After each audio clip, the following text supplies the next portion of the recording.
Bonjour Marina Caplin en direct de Montréal. Mer Marina qui a accepté, donc qui fait partie de l'UQAM, qui a accepté de participer aujourd'hui à notre webinaire pour nous donner aussi son expérience québécoise. Marina qui est aussi ingénieure pédagogique et qui est responsable du carrefour pédagogique de l'UQAM. Et en fait, c'était pas simple de lui donner une thématique parce que nous, on voulait aussi savoir si l'approche compétence, ça favorisait la réussite étudiante. On a un projet réussite plurielle. Notre objectif là-dedans, c'est pas juste de changer de paradigme, mais c'est vraiment que la réussite étudiante augmente. Donc, voilà le sujet de cette conférence. De la même manière, on va essayer de prendre toutes les questions au fur et à mesure. Et Marina, on va te laisser dérouler l'expérience que tu as. Et, et à la fin, j'essaierai de synthétiser à l'aide de Damien, d'Adeline et de Lisa et de tout le monde, de synthétiser les questions. Voilà, je me déconnecte. Merci, je te laisse la parole. Bonjour à tous et à toutes. Merci de m'accueillir. Alors, tu as fait une brève introduction, Cécile, simplement pour vous dire que j'aurai des réponses à certaines questions, mais pas à toutes. Et le but, c'est justement de discuter et peut-être de vous aider ou d'ouvrir justement la voie pour le soutien. Voilà, répondre en tout cas à vos questions. Si jamais il y avait quoi que ce soit, n'hésitez pas à me faire signe aussi. Parfois, j'ai l'internet qui est un peu, comment dire, vacillant. Donc, n'hésitez pas à me faire signe. Et n'ayant pas pu assister en fait aux échanges précédents, ni à la présentation du guide, il se peut qu'il y ait des parties un petit peu redondantes au début, mais vous inquiétez pas, je vais vite rentrer dans le vif du sujet, notamment avec un exemple concret. En attendant, comme l'a dit Cécile, donc moi je suis ingénieure pédagogique puisque je viens de France, mais ça fait plus d'une dizaine d'années en fait que je suis au Québec et plus précisément donc à l'Université du Québec à Montréal. Et mon expérience c'est en tant qu'accompagnant pour le personnel enseignant. Et justement, dans toutes ces démarches-là, approche par compétences, approche programme, etc. Voilà, on va commencer. Donc, comme je disais, il va y avoir un petit rappel de l'approche par compétences, même si vous avez vu des bouts, et puis je ne pense pas qu'on soit à l'opposé les uns des autres, mais quand même, comme je dis, je n'ai pas pu être là pour des raisons temporelles à cause du décalage horaire, puisqu'il est très tôt chez moi.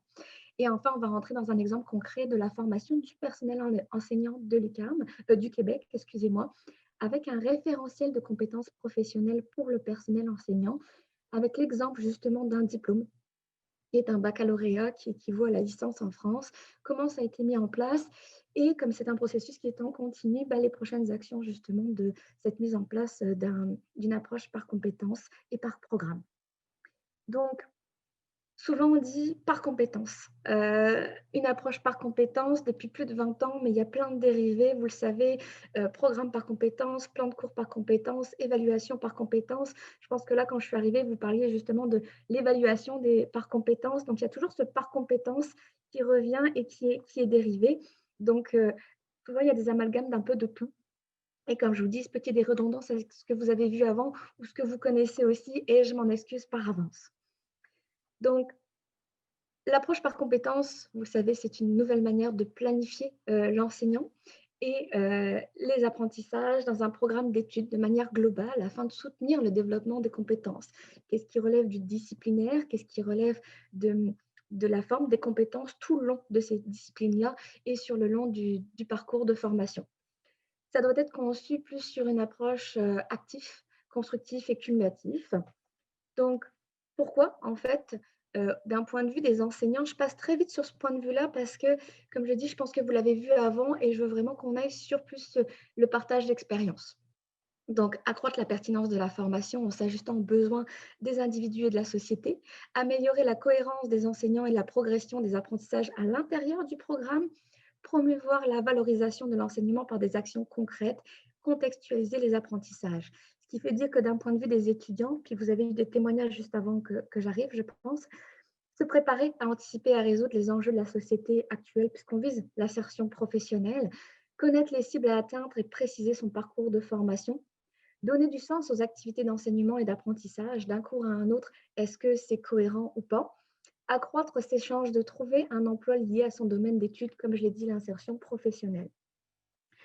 Plus globalement, l'approche programme amène différentes opportunités, une plus grande cohérence, une plus grande pertinence et un meilleur séquencement. Là aussi, il se peut qu'il y ait des choses redondantes de ce que vous avez vu et je m'en excuse, mais je veux vraiment mettre la table pour être sûr qu'on parle de la même chose. Des cours, donc une plus grande cohérence, des cours dont les intentions pédagogiques et les objectifs d'apprentissage sont en adéquation avec les finalités du programme. Une vision partagée des finalités du programme et des actions concertées. Donc, oui, il y aura des actions individuelles par un enseignant, mais qui doivent être en accord avec d'autres enseignants. Donc, ça va favoriser la communication. Une plus grande pertinence, une relation renforcée entre les apprentissages visés chez les étudiants et le contexte d'utilisation, comme je l'ai dit tout à l'heure, l'insertion professionnelle. Des liens clairs et explicites entre les cours du programme qui donnent du sens aux apprentissages et à réaliser et favoriser la motivation des étudiantes. Je m'excuse de temps en temps, vous voyez que je bug, c'est parce qu'il y a des personnes qui demandent à rentrer en fait dans le webinaire et comme vous m'avez donné les droits, ça pop de partout, donc je suis désolée. Ensuite, une revalorisation de la pédagogie universitaire adaptée aux besoins des étudiants actuels. Et enfin, une intégration des TIS et des TIC. Je ne sais pas comment vous l'appelez précisément, mais je pense que plus c'est vous en France, c'est TIS. Voilà. Meilleur séquencement, un ordonnancement des cours, des contenus et des activités de façon à favoriser la consolidation de l'approfondissement, l'intégration et le réinvestissement des apprentissages. Des contenus et une charge de travail mieux répartie à travers les cours du programme pour éviter toute une redondance et une surcharge inutile, excusez-moi plutôt, et un équilibre entre les cours théoriques et pratiques. Ben effectivement, s'il y a une même compétence qui est visée en fait tout au long d'un programme, est-ce qu'il vaut mieux avoir des prérequis, donc avoir des cours qui vont initier certaines compétences, puis d'autres cours qui vont approfondir ces compétences et donc se mettre d'accord pour éviter la redondance, puis de dire, ben justement, vu que vous l'avez vu dans tel cours et puis que ce cours était obligatoire, nous pouvons maintenant aller plus loin dans cette compétence. Donc, vous l'avez compris, l'approche par compétence et l'approche programme, ça va aller de pair. Et l'exemple plutôt que je vais vous donner, c'est vraiment une approche programme. Donc, tous les outils que je vais vous donner, ce sont les approches programme, ou en tout cas outils grande ligne plutôt. Mais aussi, il faut penser à un référentiel de compétences, une matrice des compétences et une fiche descriptive de chaque situation d'apprentissage, d'évaluation des compétences. Donc, le référentiel, c'est vraiment la base commune. Au Québec, il y a beaucoup de référentiels de compétences par rapport aux ordres professionnels. Donc, tout ce qui est ingénierie, informatique, bâtiment, pratique, les ordres professionnels qui touchent aux sciences, sciences comptables, gestion, administration et surtout la santé.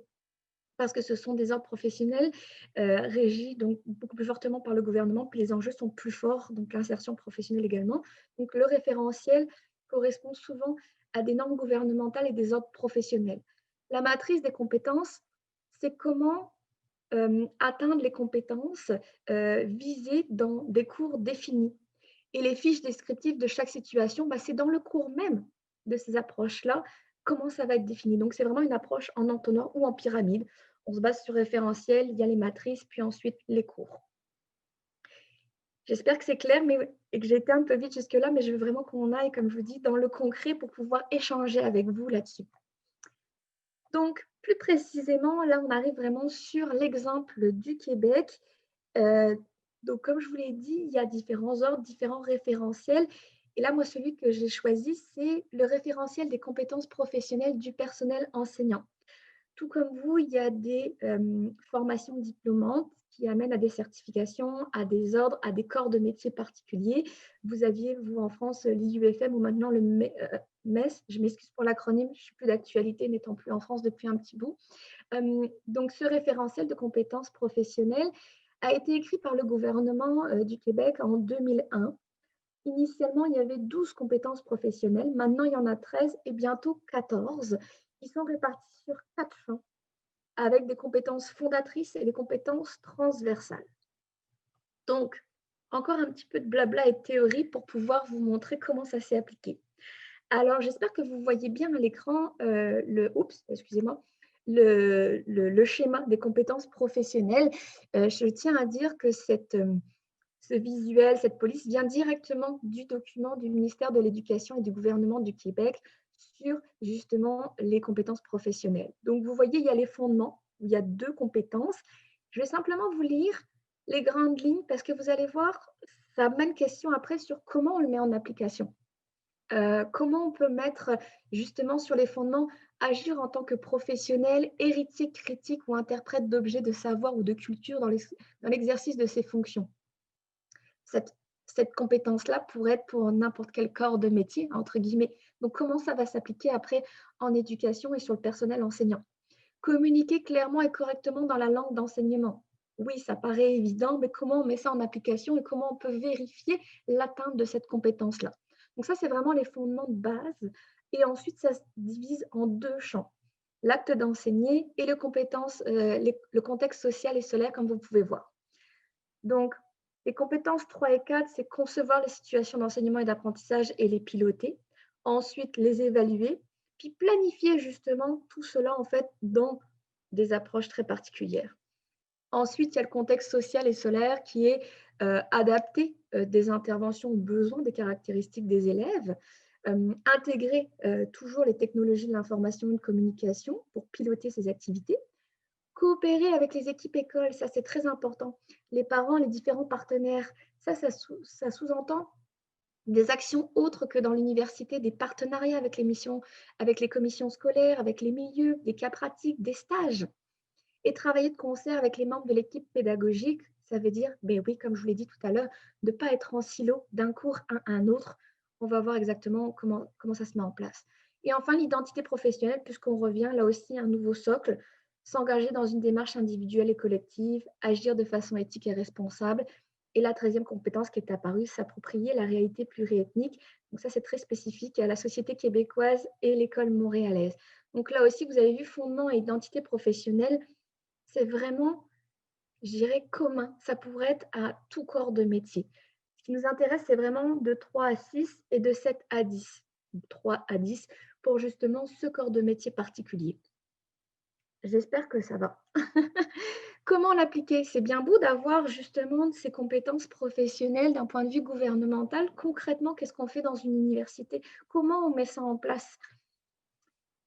Il y a différentes méthodes que vous avez probablement vues aussi. Donc, les déterminations des compétences composant le programme. Ensuite, comment atteindre les degrés de compétences attendus pour chacune de ces compétences-là à la fin du programme. Mais qui dit programme avec des compétences à la fin du programme dit ben, qu'est-ce qu'on met en place à l'interne, ressources internes, les compétences, les connaissances, attitudes, mais aussi les compétences sur l'ensemble de la formation, compétences transversales. Donc, de définir des modalités pédagogiques sur l'ensemble du programme. Un enseignant va faire, par exemple, un apprentissage par compétences actives, puis un autre peut pas revenir sur du magistral en n'ayant pas de l'actif. Vous voyez, il y a quand même une cohérence à avoir. Il y a l'alignement pédagogique à respecter. Les compétences, le contenu, l'évaluation qui sont visées et les habiletés des étudiants. Le tout en ayant le contexte professionnel, les milieux professionnels qui viennent influencer les demandes et les contenus qui vont être vus dans les cours. Détermination, bien entendu, des modalités d'évaluation des compétences en cours de formation et au terme des formations. Détermination de l'organisation du travail, formatrice, formateur, mais plus enseignant. C'est un vocabulaire très spécifique ici, je m'excuse. Des étudiants et des étudiantes dans le cadre des diverses activités d'apprentissage. Et enfin, l'établissement des modalités de suivi des apprentissages tout au long de ce parcours-là. Donc, là aussi, ça fait un peu blabla, mais à quoi ça ressemble? Voyons. Malgré le fait qu'il y a eu des ordres professionnels avec des compétences gouvernementales, regardez un petit peu les chiffres ici. Il y a à peu près 40 000 étudiants à l'UQAM.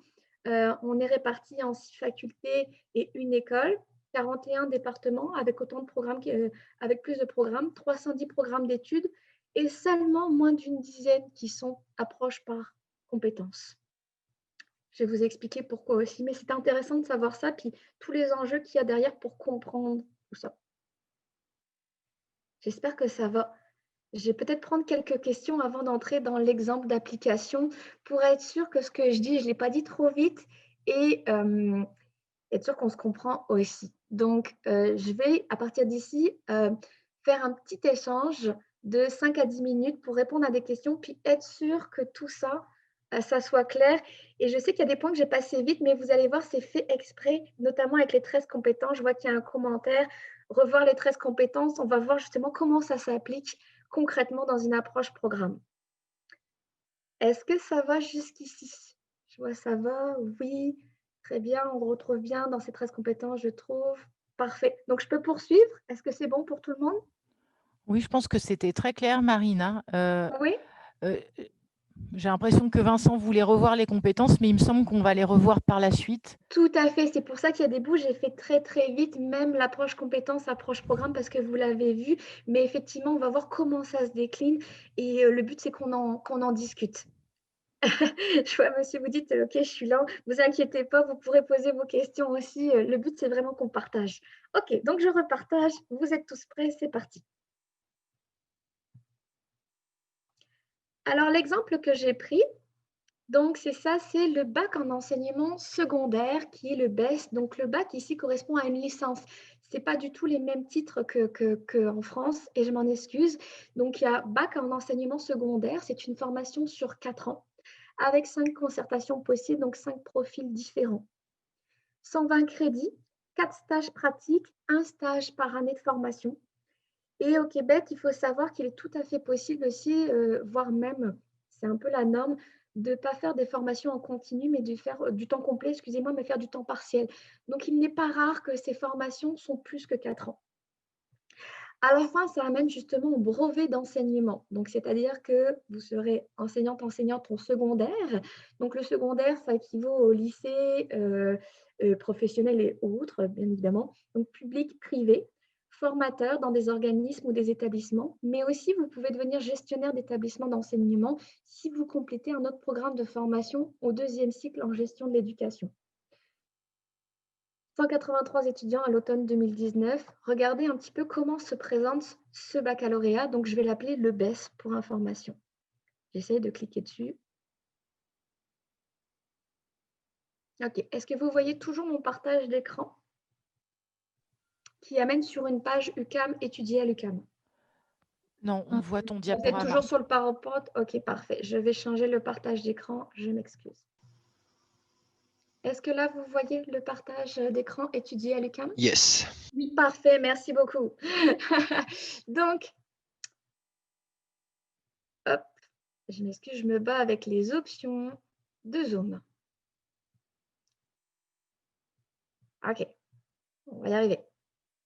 Voilà. Donc, quand on arrive baccalauréat en enseignement secondaire, donc, vous voyez ici les 5 concertations, comme je vous disais, donc concertation du français, sciences, mathématiques, sciences et technologies, formation éthique et religieuse. Donc, on vous explique un peu ce que je viens de vous dire, qu'il y a 5 profils différents, que chaque concertation, donc il y a un tronc commun avec des profils particuliers. Regardez un petit peu. Voilà, les grilles de cheminement. Donc, vous vous souvenez, on avait les 13 compétences. On les pense. OK, qu'est-ce qu'on va faire avec ça? Puis, on a des besoins qui viennent du milieu puisqu'on vise une insertion professionnelle. Donc, pour former des enseignants, de quoi on a besoin? Des milieux scolaires, du gouvernement qui nous a donné des compétences. Il va falloir les penser, OK, disciplinaires, mais aussi tronc commun. Donc, il faut une vision globale sur l'ensemble du diplôme. Et regardez un petit peu, donc, première année, deuxième année, j'ai ici une vision qui fait un peu plus peur. Ou pas, je ne sais pas trop si vous voyez très bien. Donc, comment ça s'est étalé? C'est tout ça. Donc, je m'excuse, il y a des gens qui veulent rentrer. Voilà. Réparti sur les 4 ans, tout ce qui est en rose, c'est le tronc commun à tout le monde, peu importe la concertation. Donc, le profil particulier.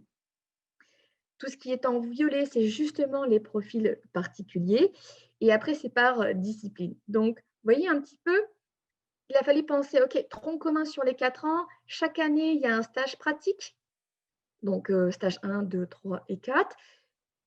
Mais après, de dire comment il a fallu penser que dans le premier cours, qui est introduction à l'initiation à l'intervention pédagogique, on parle de tel contenu avec telle compétence et pas plutôt au dernier cours. Donc, je vais faire des va-et-vient. Je m'excuse et j'espère pas vous donner le mal de mer. Donc, si on va sur le tronc commun, premier cours, DDD 12-30, on revient ici sur OK, l'acquisition des compétences, vous vous souvenez, le premier, je ne me mets pas avec les outils Zoom, je m'en excuse. Hey.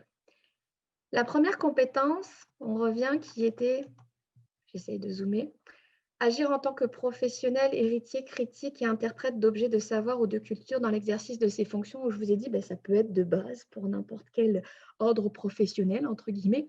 Comment celle-ci va être intégrée, par exemple, dans le premier cours? Ici, on voit qu'il y a, bon, on parle bien entendu des scénarios pédagogiques puisqu'on est dans l'enseignement, mais c'est dans le plan de cours de ce cours-là, qui est donc DDD 1230, où on rentre et regardez. Donc, vous entrez directement dans un plan de cours de tronc commun, le premier cours de ce baccalauréat, où si on descend, vous avez donc le descripteur du cours, le plan de cours. Donc, plan de cours, c'est ce qui, je pense que c'est le même vocabulaire en France, puis je m'excuse si ce n'est pas le cas, c'est qu'est-ce qui va être vu dans ce cours-là, dans quelle approche, où là, on aborde justement les compétences. Et regardez ici, but du cours, amener l'étudiante à s'initier, bien évidemment, mais regardez de manière générale, objectif spécifique, où on vous parle du futur étudiant, profession étudiante, s'initier au vocabulaire, utiliser les concepts de base. Et un peu plus loin, regardez, objectif des compétences, compétences professionnelles à l'enseignement visé. Regardez un petit peu. Compétences ciblées spécifiquement. On fait référence ici, je ne sais pas si vous voyez un petit peu. Je vais descendre, je m'excuse. Il a mis tout le blabla. Regardez, compétences visées par le cours. Compétence 1 que je viens de vous lire. Savoir et culture, agir en tant que professionnel héritier critique. Comment ça se décline dans ce cours-là? Regardez, à chaque fois, on a mis composante de la compétence, composante évaluée, l'atteinte de cette compétence, les modalités d'évaluation et niveau de développement attendu. Parce que pour une même compétence, agir en tant que professionnel ou professionnel héritier, il n'y aura pas que ce cours-là qui va justement permettre d'évaluer cette compétence. Donc, il a fallu se doter de critères de dire le niveau de développement attendu. Donc, c'est sensibilisation, mais par exemple, ça fait donc initiation, approfondissement, complément ou indispensable. Ici, c'est une sensibilisation, donc une initiation. Donc, il va falloir penser le contenu et l'évaluation de cette compétence avec ce barème sensibilisation. Donc, comment on décline agir cette première compétence? Situer, regardez, situer les points de repère fondamentaux, donc on est vraiment la base. Prendre une distance critique à l'égard de la discipline enseignée, établir les relations entre la culture seconde prescrite dans le programme et la formation et celle de ses élèves, etc. Et donc, à chaque fois, pour chaque composante, c'est revu. Regardez, la maîtrise, c'est plus que sensibilisation. Ça veut dire que la compétence va être plus abordée, mais aussi l'évaluation plus poussée pour s'assurer qu'il y a l'acquisition de cette compétence. Il y a, regardez, consolidation. Donc, on a vraiment différentes étapes. Donc là, on veut être sûr qu'à la fin de ce cours, il n'a pas le choix, il maîtrise et il a mis en application ces compétences-là. Donc, vous voyez, à chaque fois, ça décline les différentes compétences. Puis, vous voyez, là, on est passé de la 8 à la 11. Toutes les compétences ne sont pas abordées dans ce cours-là, bien évidemment. Donc, je vous descends juste un petit peu pour vous montrer. Donc, tout est pensé là-dessus. Donc, les thèmes généraux, disciplinaires, et puis les formules pédagogiques pour justement les mettre en action. Capsule pédagogique, compte rendu, débat, voilà. Et regardez les modalités d'évaluation. Donc, par rapport à l'objet d'évaluation, donc les thématiques qui sont abordées, à chaque fois les références aux compétences, donc compétence 1, celle de l'héritier, vous avez vu le texte spécifique, ça va faire l'objet donc d'un premier réseau de concepts fondamentaux de l'intervention pédagogique sur les modules 1, 2, 3 en individuel avec la pondération. Donc, ça, il y aura les 7 premiers cours qui vont porter sur ça et qui vont être évalués à la séance 8. Et à chaque fois, vous avez donc les déclinaisons de, regardez, donc là, c'est les barèmes, etc. Donc, vous voyez un petit peu comment ça va fonctionner. Si je reviens sur mon partage d'écran, qui était le baccalauréat, ici, je m'excuse, je cherche ma grille toute moche, mais qui est malheureusement celle qui est diffusée sur ça. Donc, pour chaque cours, il a fallu regarder la discipline abordée, à quoi ça pouvait faire référence au niveau des compétences, pour justement s'assurer qu'il y ait, vous avez vu, un niveau de sensibilité. Donc la première, la compétence, elle est vue d'un point de vue sensibilisation au tronc commun du cours 1, mais elle est vue en mode maîtrise dans le cours 12 ou dans le cours 18 de cette approche par programme. Comment ça s'est passé pour justement ramener tout ça, pour avoir cette vision d'ensemble? Ça n'a pas été une mince affaire, il faut être clair. Ça a été du temps, encore maintenant parce que c'est un processus en continu. Il y a eu des défis de concertation, de consensus, de ce qu'on appelle, nous, la liberté académique. Un enseignant qui maîtrise telle expertise pourrait se poser la question: «Pourquoi on va m'imposer telle compétence? Pourquoi on va m'imposer tel contenu?» Non, non, on n'impose pas tel contenu. Par contre, on réfléchit sur une façon de faire commune, avec justement cette cohérence de ce que j'ai vu au premier cours, je le vois au cours 2, au cours 3, ou si c'est en mode sensibilisation, donc initiation, je peux approfondir, ou si justement c'est consolidation dans le cours 1, je pars du principe que c'est le prérequis, vous avez maîtrisé telle compétence, je peux aller plus loin dans mon cours. Donc ça prend du temps, c'est difficile à appliquer. Puis qu'est-ce qui a été mis en place pour mettre tout ça justement dans l'UQAM précisément? Parce que en fonction des établissements d'enseignement, oui, il y a le référentiel de compétences, excusez-moi, mais il y a d'autres choses. Donc, il y a eu des concertations du personnel enseignant. À l'UQAM, il y a 3 types de corps professionnels pour le personnel enseignant. Il y a les professeurs, les chargés de cours et les maîtres de langue. Chacun est représenté par un syndicat avec des représentants pour justement être sûr que les droits de la liberté académique, des contenus soient respectés. C'est pour ça que ça a pris du temps. Mais il a fallu aussi aller voir les syndicats des représentants des étudiants.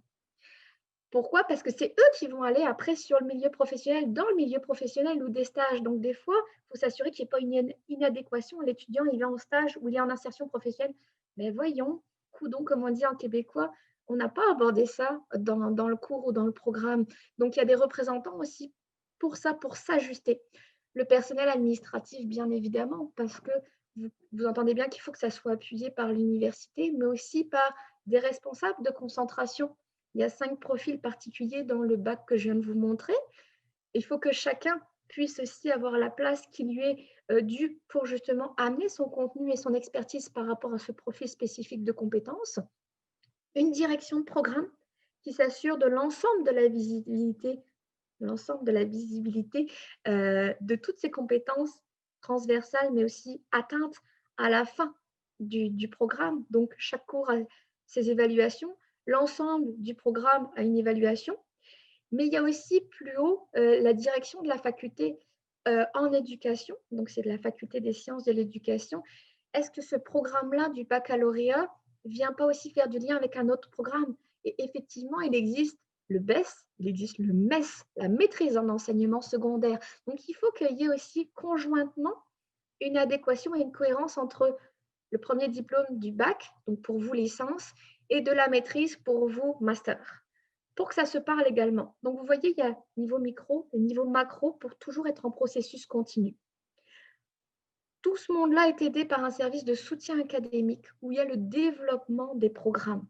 Donc, des personnes se sont penchées pour s'assurer justement et aider les directions de programme et les responsables de concentration à dire, d'accord, si dans tel programme, telle compétence est abordée, est-ce que à la fin de ce programme-là, justement, il y a bien cette certification, ce diplôme qui va faire que les étudiants sont aptes à enseigner et qu'il y a le brevet d'enseignement et permettre une insertion professionnelle, je vais dire, meilleure.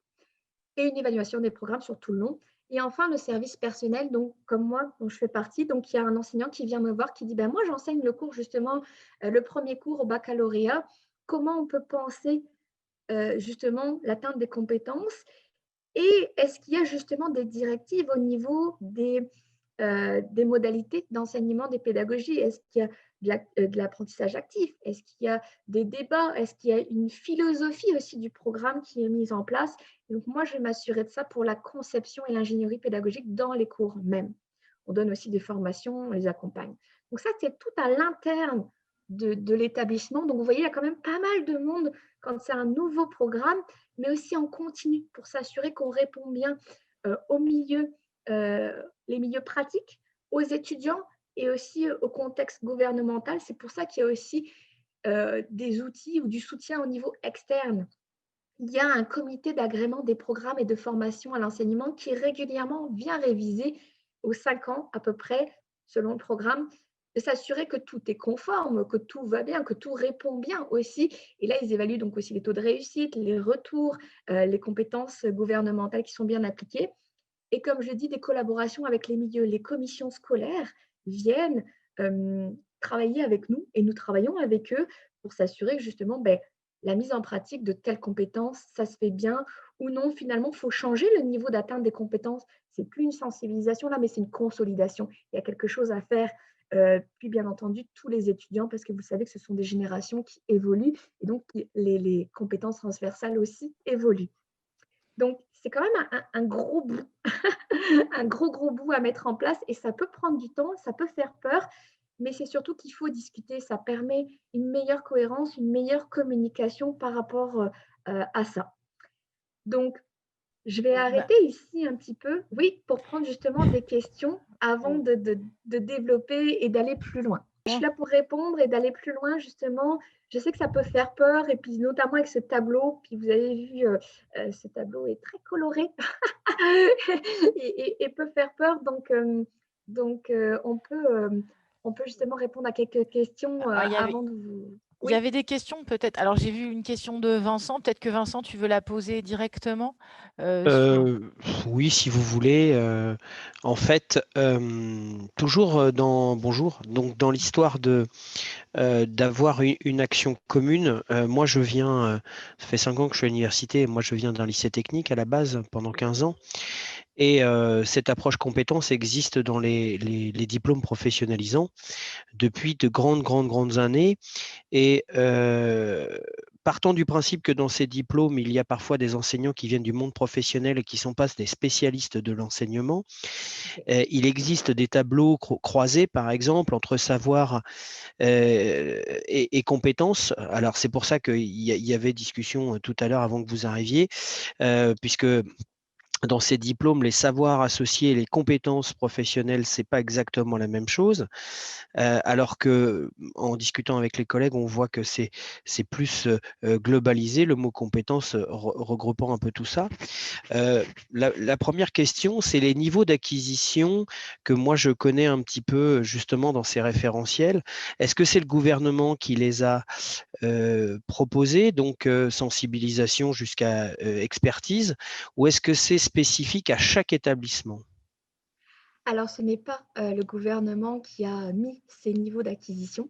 Mhm. Pour chaque compétence, les 13, il y a comment dire, une descriptif de ce qui est attendu, mais pas précisément comme là avec les niveaux que vous avez vus, sensibilisation, maîtrise, Mhm. etc. Cependant, il y a comme un consensus. Parce que vous vous doutez bien, moi, je suis dans une université, il y a une autre université, on est plusieurs universités publiques à Montréal. Comment s'assurer qu'un qui va suivre un cours aussi dans une université correspond à l'autre aussi, le but, c'est la finalité. C'est pour ça qu'il faut que, peu importe si vous avez suivi tel cours, puis après, vous partez dans un autre cursus, dans une autre université, c'est le programme à la fin. Donc, il faut s'assurer que, c'est peut-être pas très clair, je reprends, excusez-moi. Non, non, ça Euh, va. les niveaux donc, de sensibilisation, maîtrise, consolidation, etc., est propre à chaque programme et à chaque université. Si un étudiant passe justement d'une université à une autre, il va devoir justement valider les cours qu'il a eus ou les compétences qu'il a déjà atteintes ou pas. Et il se peut qu'il revoie justement des cours parce que c'est vraiment la fin du programme qui va faire en sorte que, OK, tu as suivi l'ensemble du programme, tu as l'atteinte de ces 13 compétences-là qui te permet justement d'avoir le brevet d'enseignement. Est-ce que Ça j'ai voudrait répondu à dire votre que question? dans notre système à nous, d'un étudiant qui passerait d'une licence à un master éducation, puisque nous, ça s'appelle le master MEF, il se pourrait, passant d'une université à l'autre, que l'université du master fasse repasser une certaine validation de certaines compétences parce qu'il n'y a pas une connexion intime entre les deux Alors, universités. c'est pas tout à fait comme ça. Il y a comme des prérequis. C'est-à-dire, par Mhm. exemple, je vais dire une bêtise, vous avez une licence en ingénierie du bâtiment et vous voulez passer en maîtrise d'enseignement secondaire, primaire et secondaire. va falloir s'assurer quelles sont les compétences qui ont été abordées dans les licences, juste dans la licence que vous avez obtenue pour voir si déjà il n'y a pas quelque chose. Donc, il y a comme des parcours qui sont préétablis ou qui sont pré-reconnus avant d'entrer dans ce diplôme-là. Oui, donc des compétences transférables. Oui, il y en a qui sont transférables tout à fait, puis d'autres, bien évidemment, si je vais prendre des cas extrêmes fait Oui, bien exprès, sûr. vous prenez l'anglais, vous allez enseigner les mathématiques, il faut qu'il y ait un minimum aussi par rapport aux disciplines. Après, il y a des exigences, je pourrais vous les montrer aussi, par exemple, pour la maîtrise, parce que là, je vous ai parlé du baccalauréat, donc qui équivaut à licence, qui équivaut à la maîtrise, donc qui est master. Là aussi, c'est dit, est-ce que vous avez suivi un baccalauréat dans une discipline quelconque, avec quel pourcentage de réussite, justement? Après, vous avez des dossiers étudiants où là, c'est vu, est-ce que vous l'avez vu? Est-ce que ça ne peut pas être cumulable avec un autre diplôme que vous avez eu ou des expériences, justement? Il y a moins la reconnaissance d'acquis, par exemple, les VAE qu'il y a en France, il y a un petit peu moins ça au Québec, mais il y a d'autres systèmes de correspondance, justement, pour atteindre ces compétences-là ou pour faire reconnaître. Merci. Je ne sais pas On si j'ai avait, répondu à votre question. on avait une question de Fanny Houillet, il me semble aussi. Est-ce que Fanny, tu veux poser ta question? Oui, ma question, c'était par rapport aux compétences transversales, parce que là, ce qu'on a vu dans le tableau, c'était beaucoup, alors j'ai pas été voir tous les descriptifs de cours, etc. Ça prendra un peu de temps, mais qui sont très bien d'ailleurs. Mais c'était pour savoir comment était évalué, alors ce que j'appelle compétences transversales, parce que nous, on travaille là-dessus aussi sur les notes de synthèse, sur plein d'outils comme ça, qui peuvent être intéressants pour l'ensemble des étudiants, pas forcément pour un seul département d'ailleurs qu'une seule licence, mais pour plusieurs. Et donc, comment elles étaient évaluées, comment elles étaient mises en commun, je ne sais pas, au sein des autres, enfin au sein des disciplines finalement. Alors, chaque enseignant, j'ai parlé de liberté académique à un moment donné, chaque enseignant donc peut évaluer sous la forme qu'il veut, entre guillemets. Donc, par exemple, là, vous avez parlé, je sais pas, on va prendre étude de cas, débat, voilà. Donc, il peut faire cette forme-là à partir du moment où c'est, comme je dis, il y a une philosophie en fait pour le programme. Chaque plan de cours, pour un professeur, je vous ai expliqué qu'il y avait plusieurs corps de métier, professeur, chargé de cours et maître de langue. Un professeur a un petit peu, entre guillemets, un peu plus de pouvoir qu'un chargé de cours. Et donc, lui, il a un peu plus de liberté dans la mesure où tu as ton expertise, on ne va pas venir voir exactement ce que tu vas faire. Cependant, ça serait bien que, vu que c'est mis dans ton plan de cours qui va être diffusé aux étudiants, que tu le transmettes à l'administration de ton programme pour vérifier ou s'assurer qu'il y a justement une cohérence. Donc là, il y a cette concertation et la direction du programme peut voir justement, dans tel cours, il y a justement ces types d'évaluation, d'études de cas ou de débats. Est-ce que c'était bien la philosophie? Oui, parce qu'il ne faut pas non plus entraver l'innovation pédagogique. Donc, il y a ce partage-là de remontée d'informations quand un enseignant va à la direction des programmes et dans l'autre sens. La direction des programmes, quand elle assigne un cours à un professeur, dit voilà le contenu disciplinaire qui était pensé et la philosophie, comme je disais, au niveau des évaluations. Après, il y aura, si par exemple la philosophie est débat, comme je disais, puis étude de cas, puis quelqu'un veut faire, je ne sais pas, présentation vidéo ou milieu de pratique, voilà, il peut le faire aussi. Il n'y a pas interdiction non plus. Par contre, peut-être qu'il y aura, lors des assemblées départementales, discussion en disant « Ok, tu le fais comme ça et comment le faire pour s'assurer justement de la cohérence pédagogique dans tout ça ?» Je ne sais pas si je réponds bien à votre question là-dessus. Donc, il y a une Si, certaine si, marge de manœuvre oui. en essayant de valider qu'il y a une cohérence, mais il n'y aura jamais imposition ou refus. Bien entendu, chaque cours est évalué aussi par les étudiants et par le programme. Donc, si à un moment donné, il se passe quelque chose, bien sûr, ça va être remonté, puis on va, entre guillemets, s'assurer que le prochain cours ou que ça soit remodelé en cours de route. Vous voyez ce que je veux dire? Oui, donc c'est bien des compétences qui sont un peu dispersées, les compétences Oui, transversales. alors tout à fait. Il y en a qui vont vraiment être sur tout le long du programme et il y en a qui vont justement dire non, cette compétence-là, même si elle est transversale, dans mon cours, je vais aborder d'autres compétences, etc. Donc c'est pour ça qu'il y a cette vision avec ce tableau de OK, tel cours à tel moment, telle discipline, telle compétence, etc. D'accord, merci.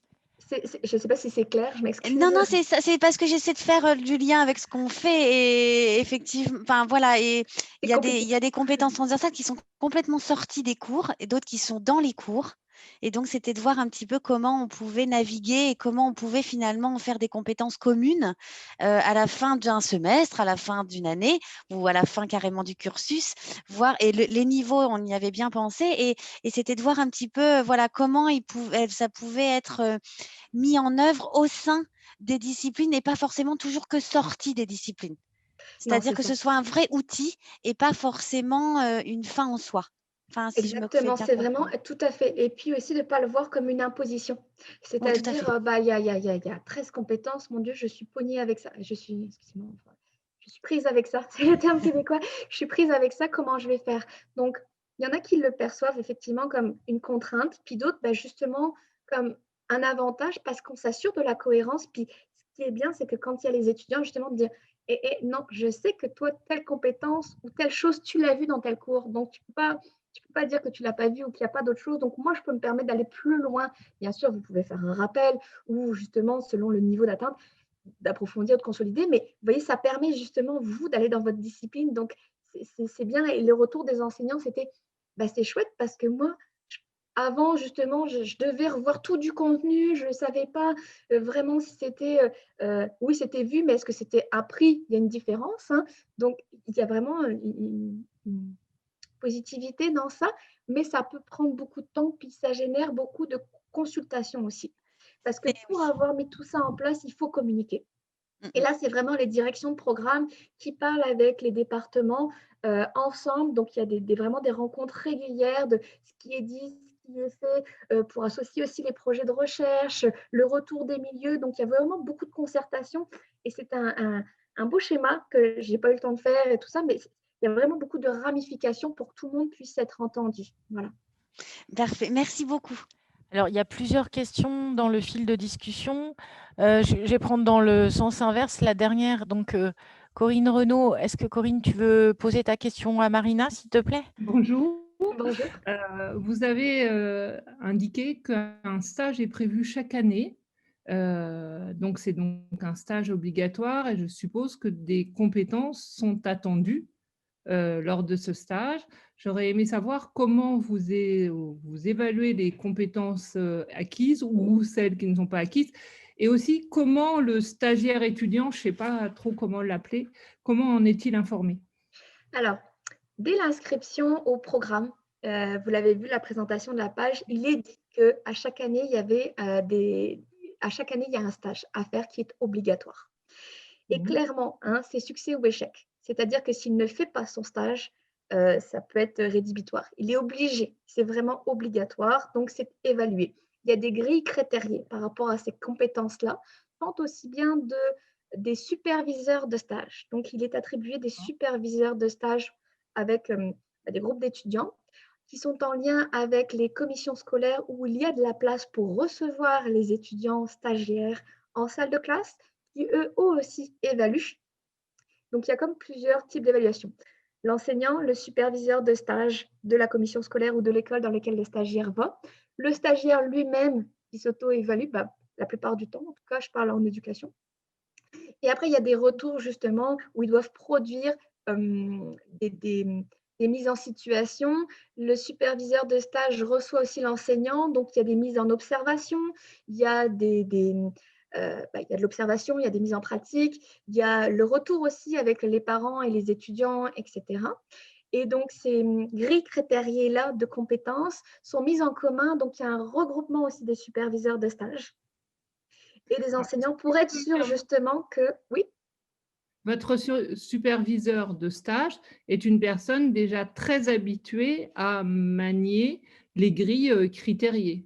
Pas forcément. Parce qu'en fait, si j'essaie de transposer par rapport à nos étudiants qui partent en stage et pour lesquels, effectivement, c'est aussi obligatoire d'aller en stage, en fait, on les envoie en stage, c'est comme vous, c'est obligatoire. Néanmoins, je m'interroge sur, effectivement, les compétences qu'ils auraient pu acquérir ou pas pendant ce stage. Et effectivement, on y associe, nous, ce qu'on appelle le maître de stage, mais il n'est pas forcément très habitué à nos grilles critériées. Et, enfin, voilà, il y a un travail à faire sur ce point, me Alors semble-t-il. effectivement, tout le monde n'est pas habile ou à l'aise avec les grilles critériées, mais il y a un responsable des superviseurs de stage qui les accompagne, qui prévoit des outils justement pour des outils, des formations, des documents pour justement aider ces gens-là et le personnel comme moi, justement, où on aide les gens à penser une grille critériée ou appliquer une grille critériée quand on n'en a pas l'habitude de faire du lien avec des compétences, justement. Donc, il y a tout ça qui est mis en place. Puis, je vous dirais encore plus là avec le contexte de pandémie, parce que faire une supervision de stage à distance, Oui, tout à fait. oui, voilà. Donc, les outils numériques sont d'autant plus importants. Donc, compétences transversales du numérique, aussi bien pour les étudiants que pour les enseignants. Et donc, d'automatiser, de mettre des outils à disposition. Donc, là, encore plus de formation justement pour accompagner ce personnel enseignant, superviseur, pour encadrer les étudiants là-dessus. Et les étudiants sont vraiment prévenus de qu'est-ce qui est attendu, comment ils doivent le réaliser. Puis eux ont des rencontres régulières durant leur stage aussi ou des échanges avec leurs enseignants, bien évidemment, pour pas qu'ils soient seuls. Dans la mesure du possible, parce que c'est toujours pareil, hein, il y en a des ratés, puis je ne vous dirai pas que c'est un monde idéal au Québec, ce n'est pas le cas, mais il y a toujours des choses hein, pour diverses raisons. Problème de communication ou le stage commence plus tard ou des choses comme ça. Donc, c'est vraiment très important d'avoir cette communication pour s'assurer justement qu'est-ce qu'il fait réellement dans son stage et comment on peut mesurer l'atteinte des compétences. Merci beaucoup. Merci. On va prendre une dernière question, si tu es d'accord, Marina, si on en a encore une dans l'assistance. Puis j'aurais justement un petit point sur l'évaluation vite fait que je voudrais vous montrer par la suite. Et comme on a, à moins qu'il y ait une question, je laisse le temps. Parce que je vous parlais que c'était un processus en continu et on est justement sur l'automatisation ou l'évaluation des compétences en ligne justement via notre plateforme d'apprentissage Moodle. Donc ça, c'est une des prochaines actions. On est en train de travailler dessus justement pour s'assurer comment une évaluation, parce que là, c'est, on dit à la mitaine au Québec, à la main, de s'assurer que telle évaluation de tel cours répond à telle compétence et c'est renvoyé. Donc, on essaie d'automatiser et de numériser ça pour qu'une évaluation qui est faite numériquement soit directement reliée à une compétence, à un plan de formation, aux compétences gouvernementales. Ça va faire rêver notre master informatique. Je te propose de le montrer Ouais, vite maintenant. fait, parce qu'on est vraiment en train de le mettre en place. Donc, on a comme des cobayes, malheureusement, j'utilise ce mot-là, mais c'est tout à fait ça. Donc, j'essaie. Est-ce que vous voyez mon PowerPoint présentement? Oui. Parfait. Donc, les prochaines actions, on est en train de travailler dessus. C'est l'évaluation, comme je vous disais, par compétences dans la plateforme Moodle pour supporter l'approche programme, avoir une plus grande intégration des compétences dans les cours et permettre à l'étudiant lui-même de voir en fait l'atteinte de chacune des compétences et où il se situe justement via ces compétences dans l'ensemble du programme. Donc, regardez, j'arrive pas à passer ma slide suivante. L'étudiant, il voit ça quand il a une compétence, quand il a atteint. Regardez, donc on est justement dans le BES que vous voyez en haut ici. Oups, excusez-moi. J'essaie de vous montrer ici, là. Compétences BES. Donc, nombre d'évaluations, il y en avait 2 dans un cours. On voit si c'est atteint, non atteint, etc. On est en train de revoir un petit peu le vocabulaire par rapport à ça. Ça a été évalué et ça, en fait, c'est mis directement en lien avec, vous avez vu, communiquer clairement et correctement, concevoir des situations d'apprentissage. Donc, les 13 compétences ont été déclinées avec des évaluations et il est tout à fait possible, en fait, pour lui de revoir justement quelles compétences ça a été. Il peut cliquer dessus. Donc, lui, il voit justement qu'est-ce qui est atteint, qu'est-ce qui n'est pas atteint, puis dans quel cours de l'ensemble du programme. L'enseignant, lui, ce qu'il voit, je vais arrêter ça là, hop. L'enseignant, ce qu'il voit, c'est ça. C'est que il peut voir par rapport aux compétences du cours, le plan de formation, il choisit, lui, quand il choisit une évaluation dans Moodle, je veux que ça soit relié à telle compétence. Et donc, ça peut être cumulatif, ça peut faire des moyennes aussi. Donc, c'est vraiment très riche par rapport à ça. Puis, on est en train de le mettre en place. Donc, voilà, là, je pourrais vous en parler un petit peu plus, mais c'est vraiment ça, c'est très, très important parce qu'il faut s'assurer que les compétences vues de la licence soient donc bien acquises et consolidées cueillez ce camembert que vous avez vu de qu'est-ce qui est atteint, non atteint, pour pouvoir justement permettre d'atteindre le brevet d'enseignement ou la maîtrise, le master, comme avait posé la question du monsieur précédemment, de voir s'il y a une cohérence en tout ça. J'avais fait une petite conclusion, mais on peut passer directement à la fin des questions, vu qu'il reste que quelques minutes. Donc voilà, mais en tout cas, on travaille vraiment sur l'évaluation des compétences plus automatisées et numériques via notre plateforme d'apprentissage. C'est super intéressant. Alors, je me retourne vers l'assistante. C'est vrai qu'on nous reste quelques minutes. On peut prendre une question si vous le souhaitez, tout en sachant qu'on commence un cycle. On commence un cycle d'échange sur les compétences et maintenant qu'on connaît Marina, elle ne se débarrassera pas de nous comme ça. Et Mais j'avais proposé que quand mes cobayes auront bien fait dans Moodle aussi, je pourrais revenir pour vous dire un peu les retours. Et je suis allée à la pêche aux informations aussi pour obtenir un peu plus d'informations sur les taux de réussite des étudiants parce que je ne les avais pas. Puis avec la pandémie, tout le monde est surchargé. Donc, je pourrais revenir avec plus d'informations sur le taux de réussite et l'insertion professionnelle, sachant que quand même des programmes avec un ordre. Donc, soit vous obtenez le brevet d'enseignement, soit vous ne l'obtenez pas.